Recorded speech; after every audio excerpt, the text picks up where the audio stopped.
So let's work on the last part of this tutorial. That will be the fluid simulation, and the idea is that the fluid on the left side will travel upwards and the fluid on the right side will flow downwards.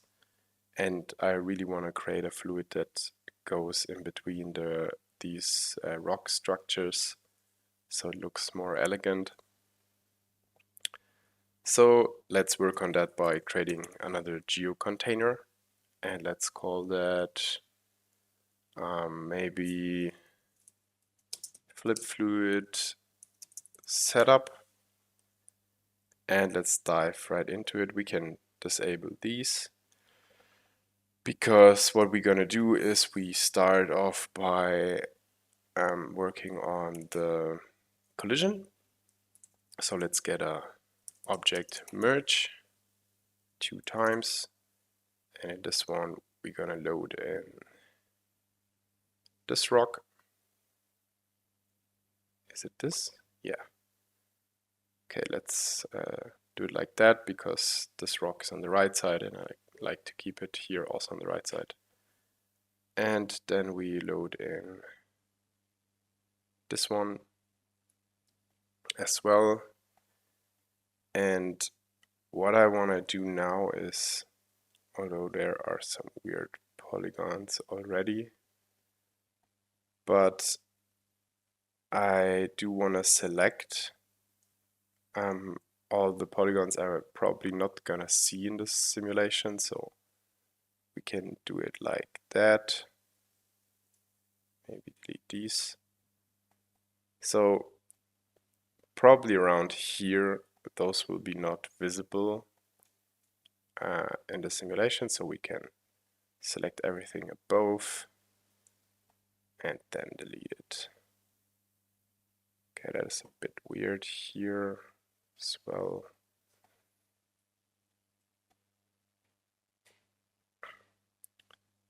So select it like that. Then we delete that, and you should clean this side also up. So we delete it also here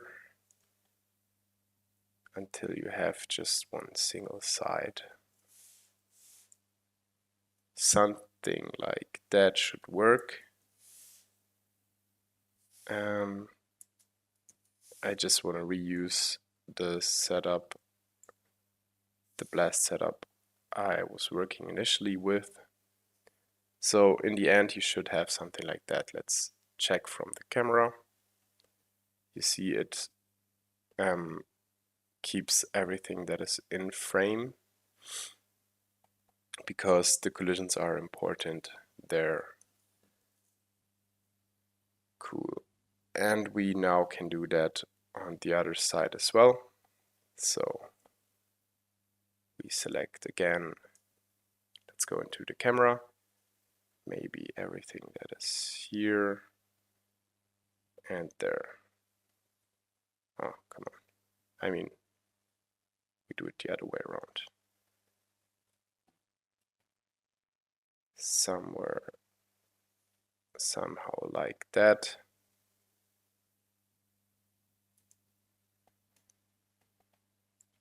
That is all unnecessary for our simulation. And if we keep the geo, it will just increase the simulation time for the collision and stuff like that. So we get rid of that. And in the end, you should have something like that.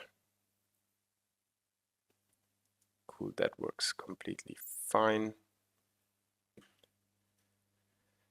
So what I want to do now is I do want to work with volume collisions, and for volume collisions we need some thickness, or yeah, we cannot work with a single plane like here.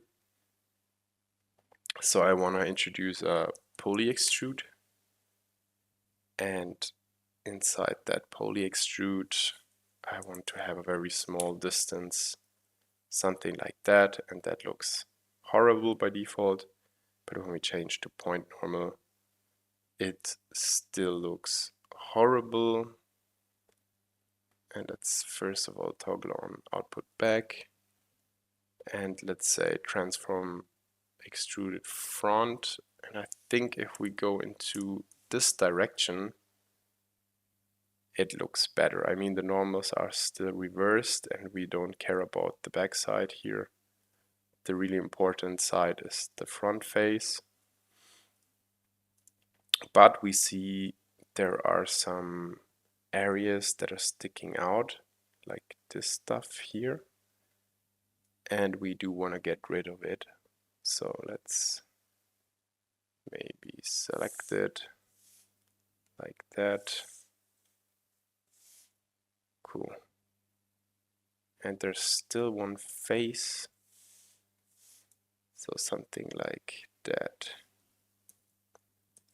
should be it. Let's double check. Okay, that doesn't work pretty well.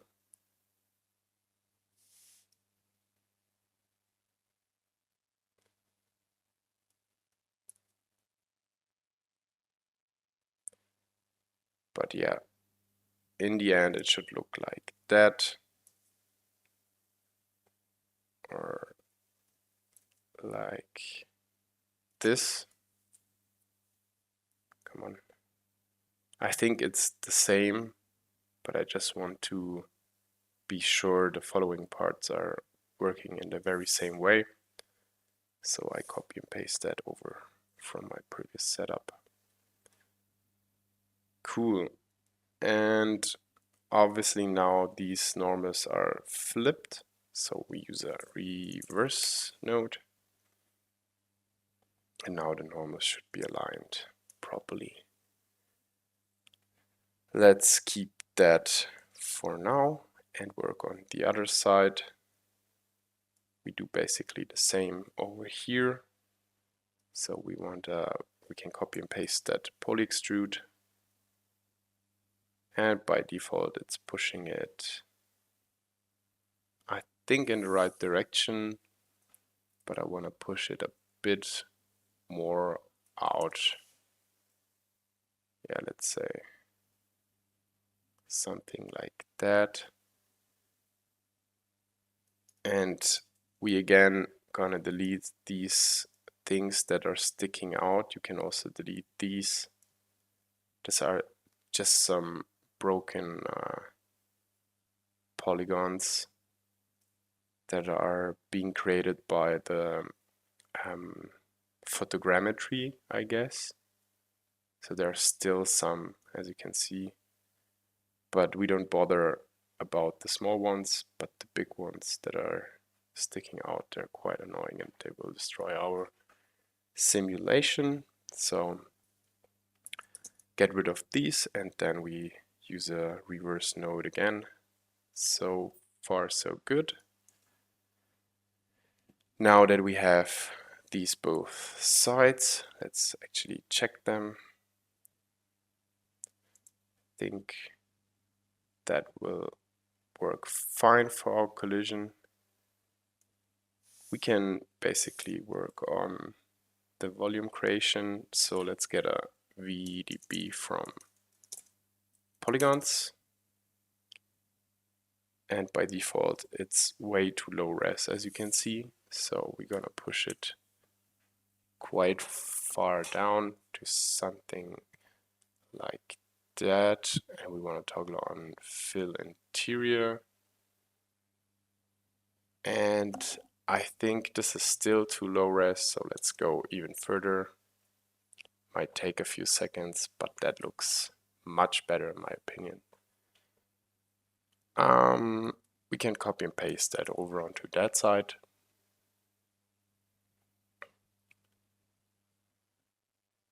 So let's actually start to give them nulls. That will be collision. And we can copy and paste that over. That is collision 1. That is just collision. That is completely fine for now. And we later on gonna use these again to subtract something from the fluid, but for now on we are done with the collisions. Nice. So what about our emission? Where do we emit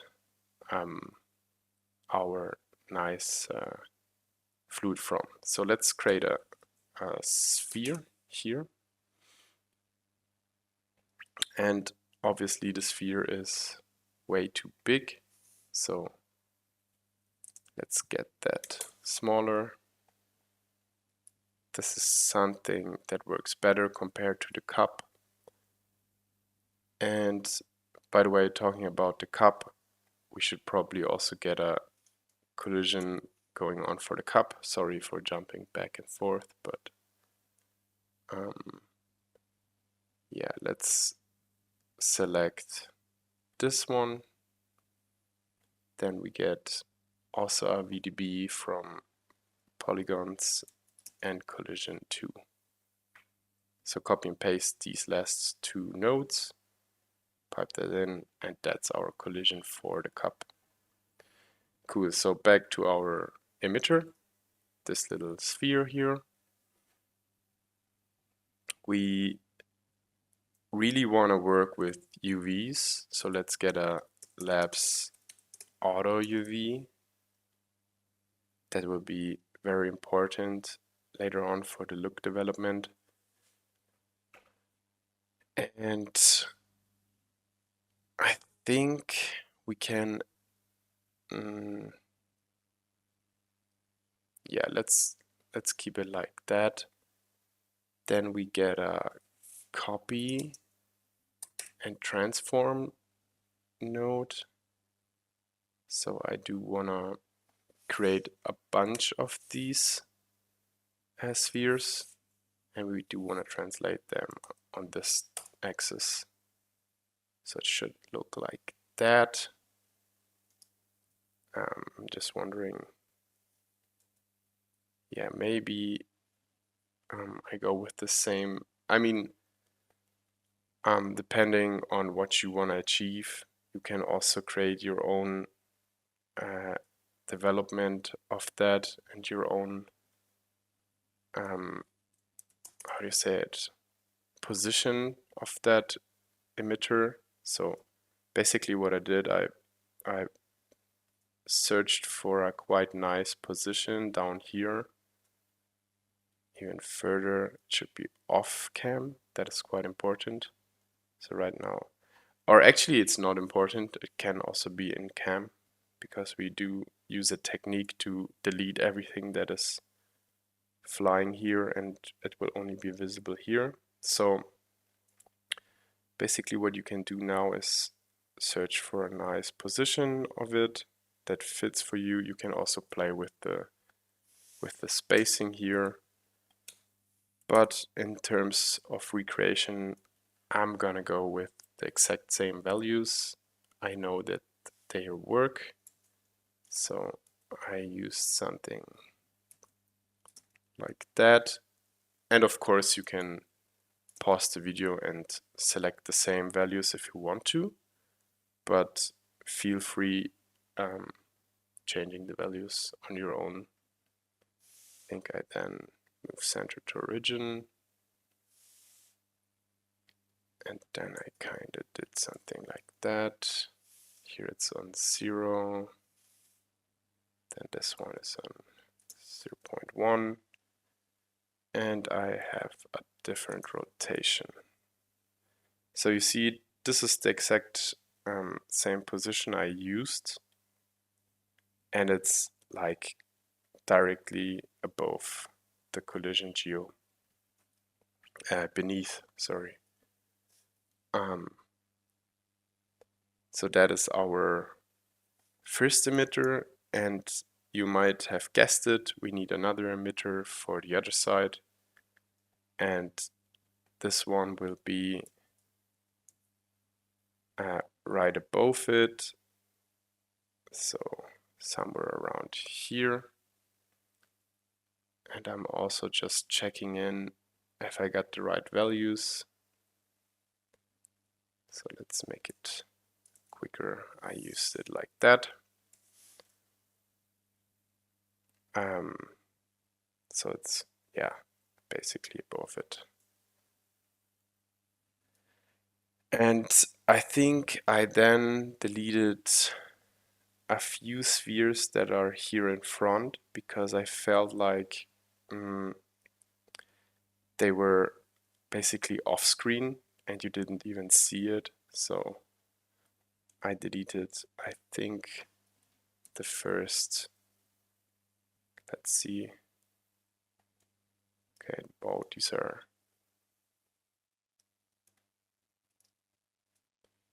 a lot.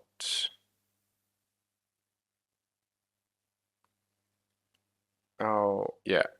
And we also want to change the frequency. So let's change that to polygon and frequency 8. And if we go now inside here, yeah, you see, I deleted the first 4 because they were not visible. Cool. And yeah, I think you need a quite high frequency because later on we're gonna transfer the UV attribute to the points, because right now it should be on vertex, and for the flip fluid it's important that the UV attribute is on points, and you need quite a lot of points on the geo itself so they can capture the UV attribute properly. So yeah, you can even go further, but I feel like 8 was working fine for me. But you can try 10 or even further, but I go with 8 since I know it works quite fine for me. Cool, so let's merge these together. So we have our both emitters here. Then I was basically selecting one of the spheres. I think it was this one with an edit node. So I just show you this, and I mean there's no right and wrong, and you might want to first set up the simulation and see if that makes sense for you, and then go back into the setup and tweak that. But I found out if this one is a bit bigger than the other ones, the simulation looks a bit nicer. So this is why I used this edit down here. And I mean, it's totally up to you, and you can leave it without it. But yeah, I just want to recreate the setup I did. And yeah, you can skip that point or that edit if you want to. Or you can even edit another spheres if you feel like later on in the simulation it looks nicer if there's more fluid on that position or less fluid on another position. You can delete it or make them smaller and stuff like that. This is how I tweak my fluid simulations in terms of amount of fluid in one particular position. So whatever, I get an attribute promote now to promote the UV attribute from vertex, as I said, to points. And as you can see now, I have them on the points. Then I used mountain sub to actually get a bit more interesting results. And by default, it's way too big. So something like that works for me. And I also animated it, so the emission is a bit irregular. So if you play that, you see.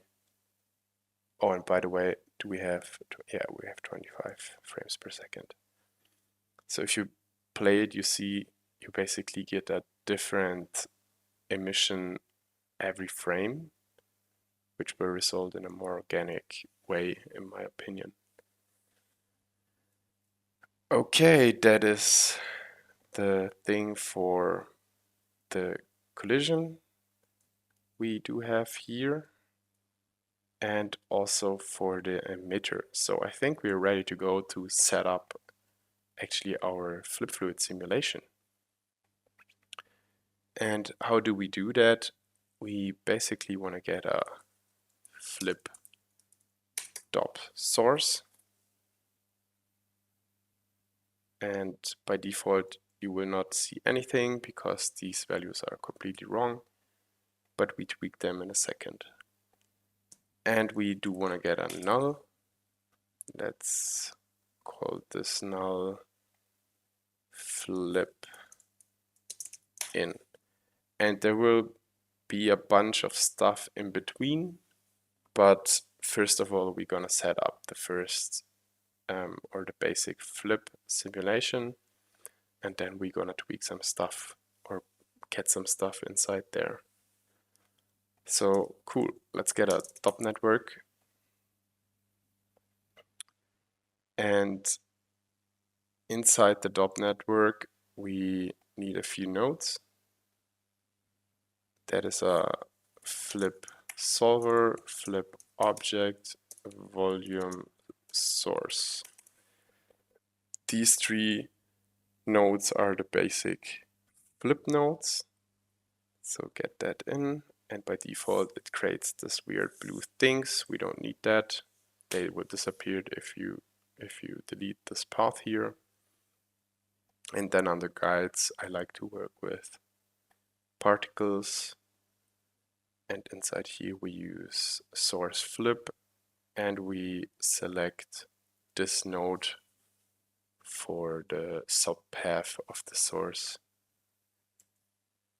And now we can copy that particle separation parameter and pipe that into here, into this particle separation parameter, paste relative reference, and we also paste it into the voxel size, and that voxel size will be multiplied by the grid scale. So copy parameter and multiplied by grid scale. So that should be 0.2 and 0.1.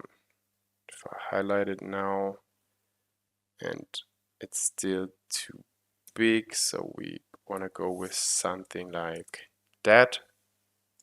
You can see we get some nice flip fluid particles appearing. So if I'm gonna play now the simulation, nothing will happen because we don't have a gravity, but we don't gonna use the gravity anyways, but I just want to test the setup if it works, and that looks quite good. So all the particles or the fluids are getting emitted and falling down like that. That looks good, but we can delete the gravity for now. Let's actually get in our collisions at first. Let's get a merge node here, and I want to have a static object at first. Then I want to change the collision tab, and here I want to change it to volume collision, and under proxy volume we're gonna select our first collision here. Then we can pipe that inside here and change the order. The collisions always need to be on the left side, also on this input, because it says left input affects right inputs. So inside here I want to use volume sample, so it uses the volume samples that are being created by the VDB from polygons, and I think that's good for now. We can now copy and paste that, put that inside here, then we select collision 0 to collision 1, and last but not least, come on, collision 2. Let's check collision 2. And I mean, you can double check it if you want to see it by toggling on this collision guide, and it should appear something like that. And you should see the collisions. Might take a few seconds to load, especially on the big ones. But if they don't appear in a few seconds, there's something wrong. Oh, come on. Probably a lot to calculate. I think this one was the big one on the bottom side. This is why it's calculating quite long. Yeah, as you can see. But they are appearing. That's good. So we have our collisions. Keep them somewhere here. We can put that a bit up. Now we need to tweak a lot settings in the flip solver, but I'm sure you get what I'm gonna do. So first things first, on the particle motion, we do want to toggle on everything here. So we're gonna use friction and bounce.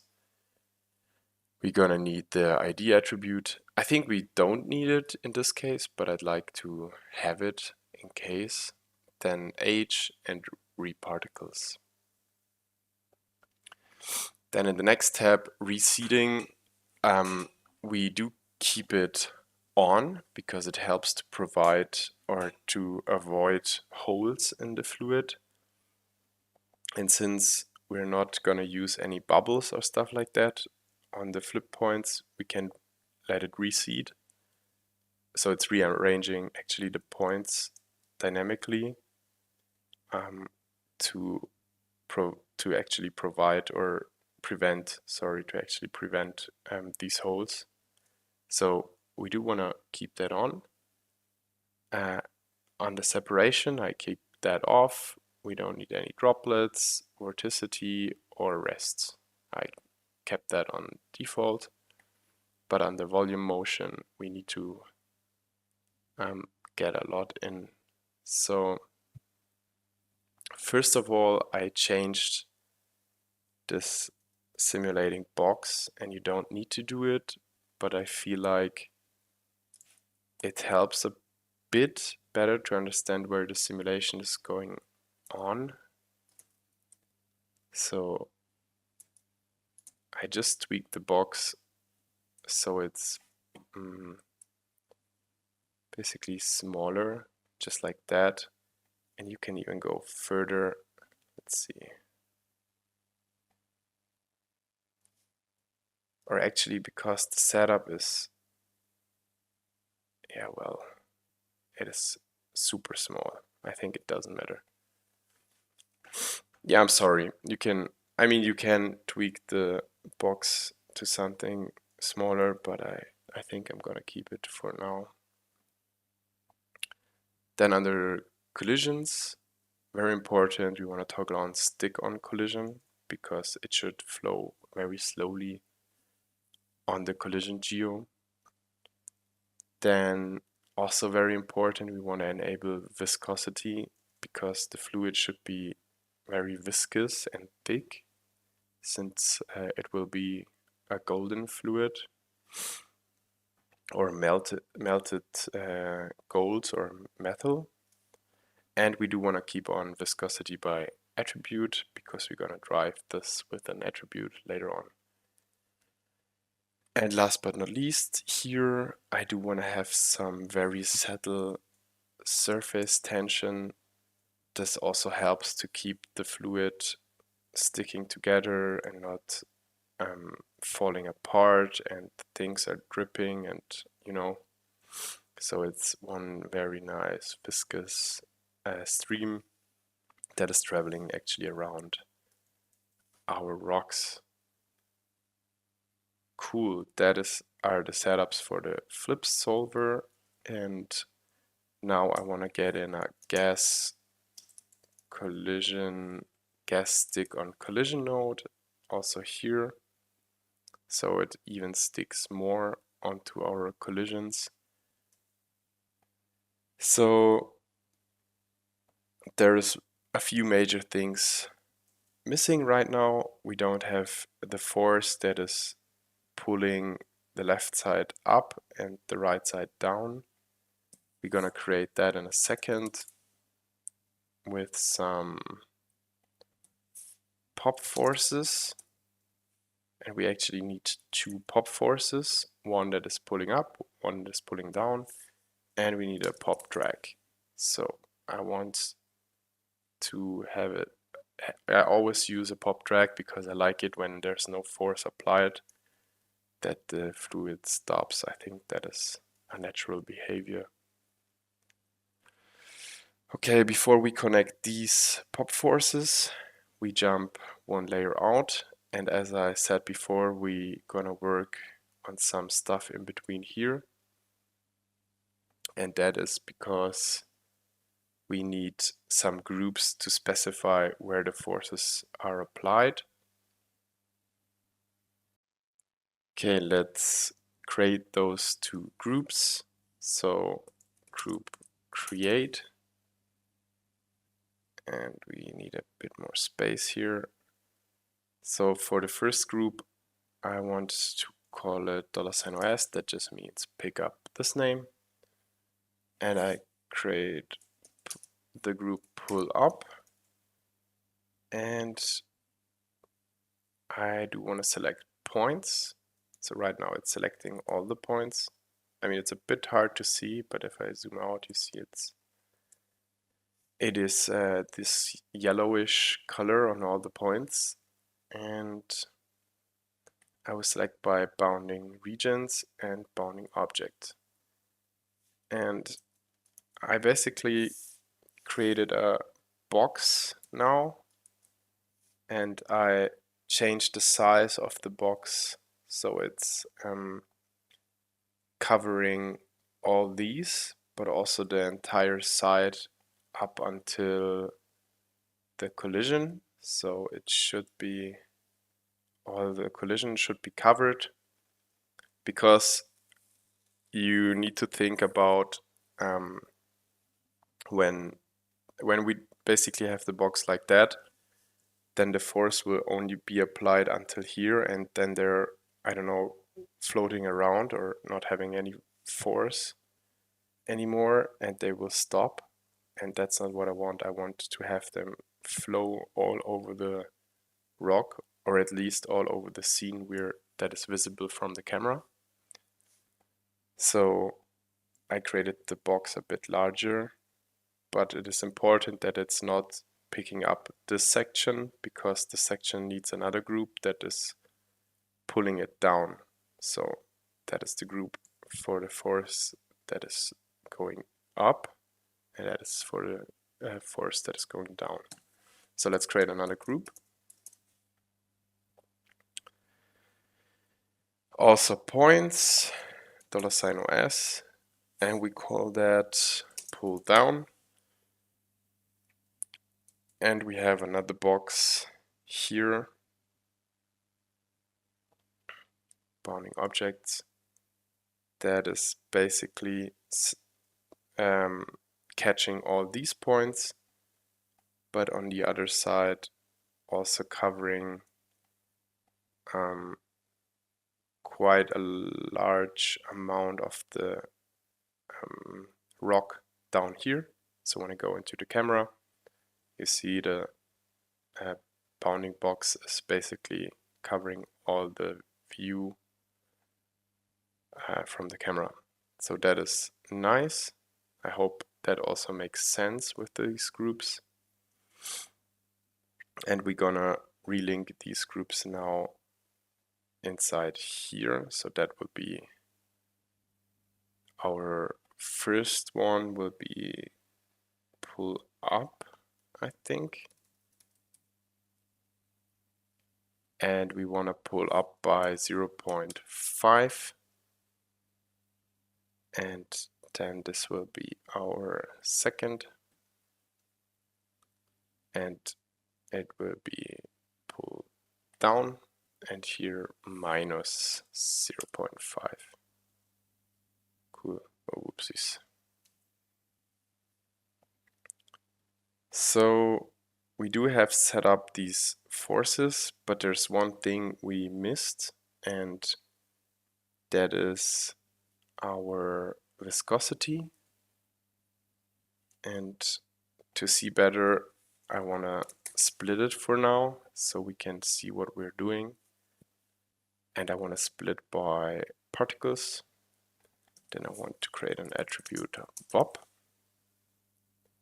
Here we jump into that attribute VOP and we create an anti-aliased noise. Just create that here based on the position and pipe that into the CD so you can see it better. And by default the frequency is quite too low, so let's get something like that. So we have quite some nice white areas but also black areas. Then we use the time to drive the offset, so while it's playing it's also moving and changing the pattern.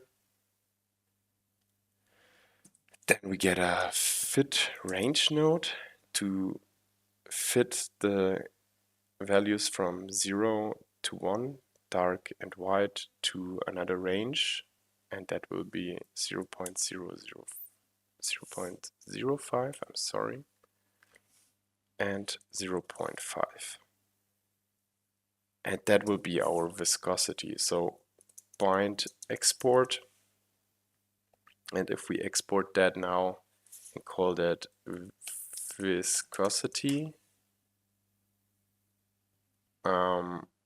we should have an attribute on the point level that is called viscosity, which is not here. So there's this point attribute missing. And if I put that now inside here, we do have this nice viscosity. And I also want to create, after the attribute VOP, because right now we have something weird. Let's disable viscosity. We have black and white values inside of it, so we're going to create a color node, and let's say it's black. Cool, that should be our basic setup. And let's see actually what it looks like. We can enable now these rocks, and let's get a flip book. I just changed some things here so it matches the camera.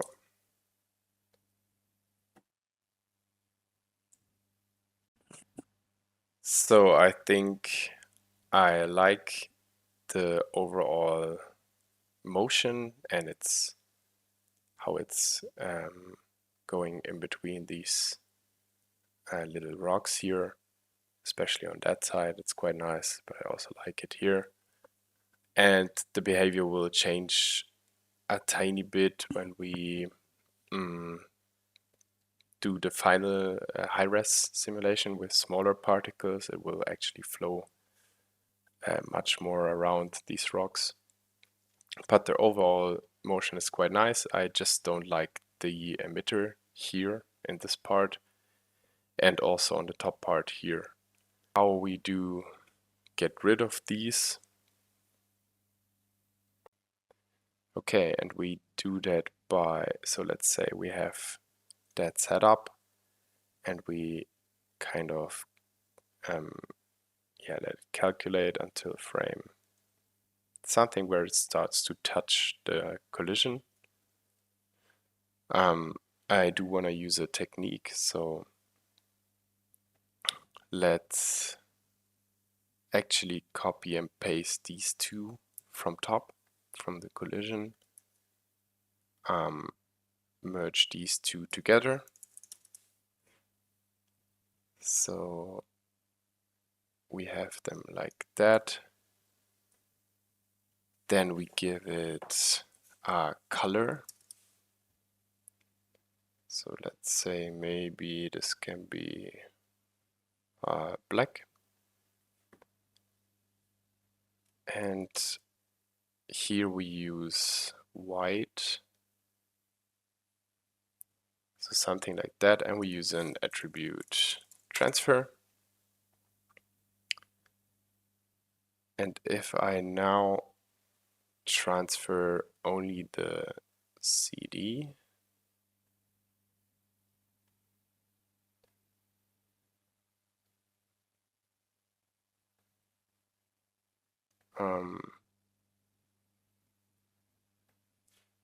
then let me check. Yeah. So then we change some conditions. Let's say distance threshold to something like that. You see only where it touches the rock, the points are black, and otherwise they're white. This is exactly what I want, but I want to combine it with age, so only the particles on the beginning get cut off and later on, because when they fall here and they have quite a big gap between the rock, they will also get deleted, and we want to avoid that. So let's get a delete node, and inside that delete node we want to change that to points and then delete by expression. So if we say delete everything that has a greater color than 0.1, it will work for now, but later on when there is a gap, especially in this area, when it falls down, they also will get deleted. So we need to connect this expression by the age attribute smaller than 0.5. So it deletes every particle that is white now, and also under the age of 1.5. So if we go into the geometry spreadsheet and we look up for the age, we see right now we're below 0.5. And I mean, that can change depending on where your emitter is. But I would suggest to check the frame where every emission already hit your collision geo. For me, it's that frame, and then add a bit more to it. So I see it's 1.3, but I go with 1.5. And there's one little thing we forgot to do, but which is quite important. If we check the points here, we have no UVs on it. So we kind of forgot to hand over the UVs, and we do that now. So get an attribute transfer right after the flip source, and inside the attribute transfer we basically select the mountain here, and we say UV, and that is also very important. We want to have a quite high max sample count so the UVs get transferred properly. And if we go into the .NET now and check, we should have the UV attribute on it. So I think we are ready to calculate it now, or to cache it now. But first of all, let's get an attribute delete, and we can basically delete the color again. So let's check which attributes we still have, and I think that's okay. So let's get a file cache down and cache that out. So depending on your particle separation down here, I have this value 0.0004. It should look like that. You see some stuff is going on here that I don't like, and we're probably gonna delete that after the simulation. That's not a problem. I don't know why we still see these, but they shouldn't be visible. I mean, if I dive out here, you don't see it. So that's what the final simulation will look like. We're gonna delete, obviously, this part here. But yeah, I kind of like these two streams that are coming out and this very defined, nice motion. Cool, so as I said, let's delete this part here, and I'm gonna do that by creating a group. So let's create a group down here. Let's say points, call it $OS, and we say delete. Then we create a bounding region and we say bounding object. And I used for this a sphere, which I tweaked like that and placed it just here. I'm sure you know how to do that, so I don't show you that.